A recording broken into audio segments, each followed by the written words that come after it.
Head of a parliamentary inquiry into foreign investment in residential property has foreshadowed a crackdown on investors flouting the law.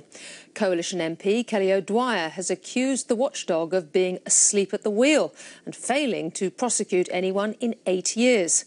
The attack comes as the Reserve Bank expresses its growing unease with the housing market. Here's finance correspondent Philip Lasker.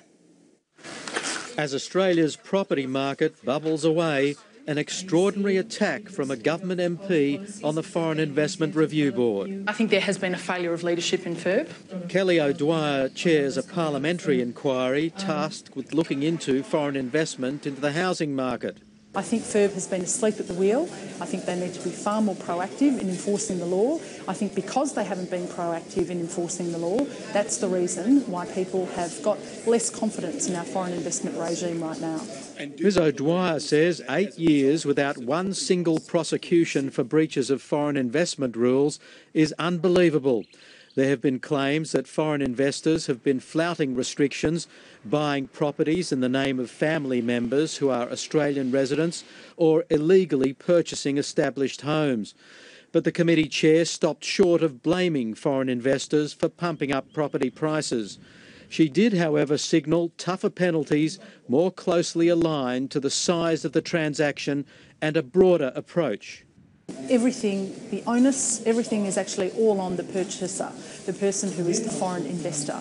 If they do the wrong thing, they're the one who gets hoisted on their own petard. But we are looking at a penalty regime that would be a little more broad than that, which would also include anybody who seeks to aid and abet somebody who is trying to contravene the rules. It didn't go down well with developers in the room. Developers are competing almost like David and Goliath right now. Any restriction or making it harder for them to be able to sell overseas will virtually kill or putting it into disadvantage of the local developers.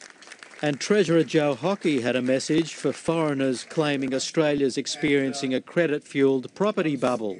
It is just an easy mantra for international commentators and for analysts based overseas to just say, well, you know, there's a bit of a housing bubble emerging in Australia. That is a rather lazy analysis.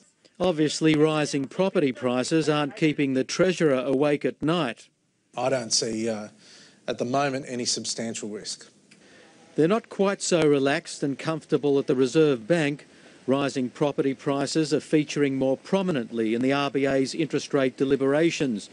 This month's RBA board minutes said decisions need to take into account the risks to growth that could accompany a large further build-up in asset prices, particularly if that was associated with an increase in leverage or debt, an observation which carries interest rate implications.